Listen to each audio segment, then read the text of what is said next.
اس آئینی ترمیم کے معاملے پر، کیونکہ مولانا صاحب آلریڈی کہہ چکے تھے we need a greater consensus, اور گریٹر کنسنسس میں آبویسلی پاکستان تحریک انصاف انکلوڈیڈ ہے.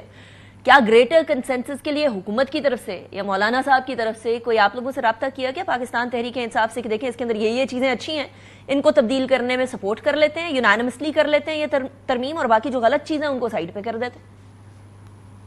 جی دیکھیں، جہاں تک میری انفارمیشن ہے، مولانا صاحب اور ان کی جو لیگل ٹیم ہے وہ کوئی ڈرافٹ تو بنا رہے ہیں، ہمارے ساتھ اس کی مشاورت نہیں کی، نہ ابھی کوئی ہمارے ساتھ ڈرافٹ شیئر ہوا ہے، لیکن اتنا ضرور کہا تھا مولانا صاحب نے کسی جگہ پہ کہ ہم جب بنا لیں گے تو ہم شیئر ضرور کریں گے سب سے. تو ہو سکتا ہے کہ جب وہ بنا لیں ڈرافٹ تو ہمیں دکھایا جائے،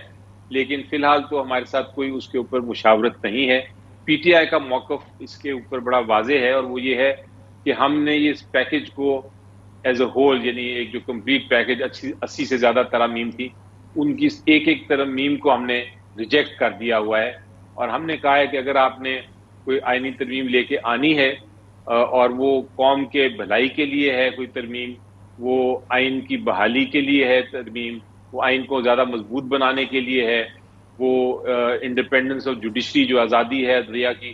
اس کو بہتر کرنے کے لیے، تو پھر ہم اس پہ آپ کمیٹی بنائیں اور اس کے ٹی او آرز بنائیں، اور ہم اس پہ اپنی سجیشن بھی دیں گے، دوسرے بھی دیں، اور اس کا پروسیس پھر ہم چلائیں گے جس طرح باقی 18ویں ترمیم ہوئی اور 19ویں ترمیم ہوئی، اس پروسیس کے اس روایات کو قائم رکھتے ہوئے ہم آگے اس کو چلائیں گے. 19ویں ترمیم کے لمبو میں ہونے پہ بھی بڑا اعتراض ہے ویسے بیرسٹر صاحب، لیکن موونگ فارورڈ کیا آپ کا اس بات پر کنسنسس ہو سکے گا کہ ایک سیپریٹ آئینی عدالت بنائی جائے؟ کیونکہ مولانا صاحب نے آج بھی گفتگو کرتے ہوئے اس کو انڈورس کیا ہے کہ چارٹر آف ڈیموکریسی کا حصہ تھی یہ سیپریٹ آئینی عدالت، اور چارٹر آف ڈیموکریسی سے کنسنسس کر چکی ہیں ساری جماعتیں بشمول پاکستان تحریک انصاف. دیکھیں جی، جو کانسٹیٹیوشنل کورٹ ہے، اگر آپ اس پہ پوری ڈیبیٹ کریں تو اس کے فائدے بھی ہیں اور نقصان بھی ہیں. آپ نے دیکھنا یہ ہے کہ اس کے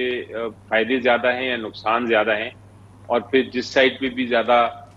ویٹ ہو آپ نے اس کا فیصلہ فائدے کرنا زیادہ ہیں بیرسٹر صاحب یا نقصان زیادہ ہیں؟ گنوائی دیں. جی میری نظر میں اس وقت اس کا نقصان زیادہ ہے، اور نقصان اتنا سیریس ہے اس وقت کہ وہ آپ کی عدلیہ کو بالکل ختم کر دے گا. سو یہ کیا ایک آدھے 45 دن بعد یہ نقصان کم ہو جائے گا؟ 45 دن بعد ٹھیک ہے؟ نہیں، میرا خیال ہے اس کا پروسیس آپ کو آہستہ آہستہ کرنا پڑے گا. سٹیج 1 میں آپ اگر کوئی ترمیم لانا چاہتے ہیں تو میری نظر میں آپ یہ ترمیم لے کے آئیں کہ جو کانسٹیٹیوشنل کیسز ہیں، جو چاہتی ہے حکومت کے وہ والے کیسز کانسٹیٹیوشنل کورٹ کے پاس جائیں، وہ والے کیسز کانسٹیٹیوشنل کیسز جو آئینی کیسز ہیں وہ ایک special constitutional bench supreme court کے اندر ہی بنا دیا جائے. مثلا یہ کہہ دیا جائے کہ سپریم کورٹ کے جو پہلے 5 ججز ہیں وہ سنیں گے آئینی کیسز اور وہی فیصلہ کریں گے آئینی کیسز کا. تو ایک طرح سے آپ کو سپریم کورٹ کے اندر ہی ایک آئینی بینچ بن جائے گا. لیکن آئینی سیپریٹ آئینی عدالت تو نہ ہوئی نا بیرسٹر صاحب؟ چارٹر ڈیموکریسی میں تو سیپریٹ آئینی عدالت کے بارے میں بات ہوئی ہے. میں نے کہا یہ آپ نے پوچھا نا کہ کس وقت میں نے کہا اس کو سٹیج وائز کریں، پہلے یہ ایکسپیریمنٹ کر کے دیکھیں، اور اگر یہ کامیاب ہوتا ہے اور پھر اس کے بعد بھی ضرورت پڑتی ہے تو پھر اس کو مزید آپ اس میں آپ ٹویکنگ کریں، اس میں تبدیلیاں کریں، اور پھر ایونچولی اگر آپ کو لگتا ہے آپ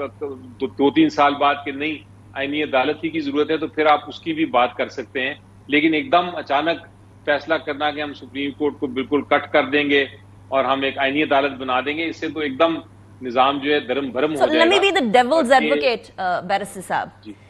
وہ کہتے ہیں نظام درہم برہم نہیں ہوگا، نظام بہتر ہوگا، کیونکہ سپریم کورٹ جس کے اندر وہ کیسز جو کہ فوقیت لے جاتے ہیں، جو کہ نمبر میں بعد میں آتے ہیں، آج عطا طاہر صاحب نے پریکٹس اینڈ پروسیجر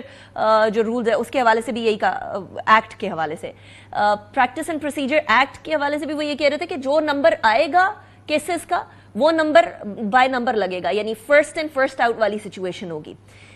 اسی طریقے سے وہ کہتے ہیں عوام کے کیسز تو سنے نہیں جاتے ہیں، خواص والے کیسز فوراً آ جاتے ہیں. تو یہ سیگریگیشن ہے، یہ کٹ ڈاؤن کرنا نہیں ہے سپریم کورٹ کو، if I take their perspective. ٹھیک ہے، اس میں کوئی حرج نہیں ہے اگر وہ چاہتے ہیں کہ پبلک کے کیسز سنے جائیں اور آئینی کیسز نہ سنے جائیں یا آئینی کیسز کوئی اور سنے، تو اس کے لیے جو میں نے تجویز دی ہے یہ ایک قابل غور تجویز ہے کہ آپ ایک اسپیشل بینچز بنا دیں سپریم کورٹ میں، کچھ جو عام کیسز سنیں ججز، وہ آئینی کیسز نہ سنیں، اور کچھ کیسز جو ہیں وہ آئینی کیسز سنیں اور عام کیسز نہ سنیں. اس میں آپ کو کوئی عدالت نہیں بنانے کی ضرورت ہی نہیں، نہ خرچہ ہوگا نہ یہ ٹینشن ہوگی. تو یہ طریقہ کار ہے. یہ والی جو یہ آپ نے سجیشن جو دیے بیرسٹر صاحب، یہ کمیٹی میں ڈسکس ہوئی ہے؟ وہ جو نیشنل اسمبلی اور سینیٹرز کی پارلیمنٹ کی جو کمیٹی بنی ہے، وہ تو آپ کو بتاؤں، وہ تو میری نظر میں ایک مذاق تھا. آپ کمیٹی بناتے ہیں، سپوزنگ میں آپ سے گفتگو کرنا چاہتا ہوں کسی ڈاکیومنٹ پہ، اور میں کہتا ہوں ڈاکیومنٹ تو میرے دماغ میں ہے،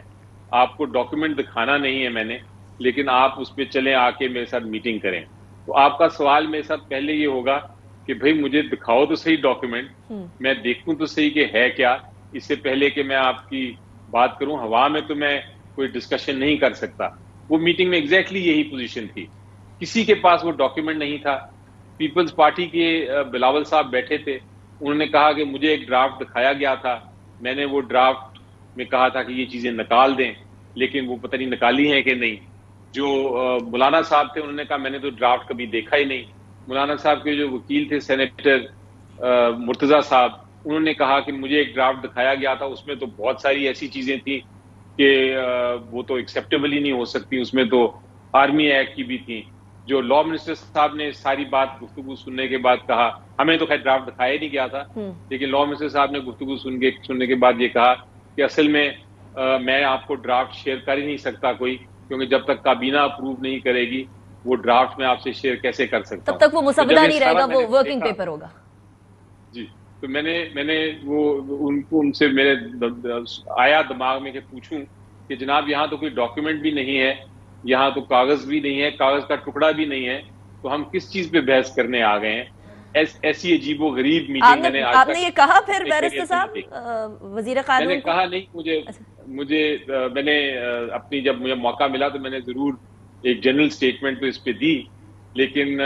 بعد میں میں نے سوچا کہ اگر آپ کے پاس ڈاکیومنٹ ہی نہیں ہے، اگر آپ کہتے ہیں کہ آپ نے ابھی پروو بھی نہیں کرانا، تو اتنے سارے ایم این ایز، اتنے سارے سینیٹرز کو 2 دن سے آپ نے کیوں قید میں رکھا ہوا ہے، اور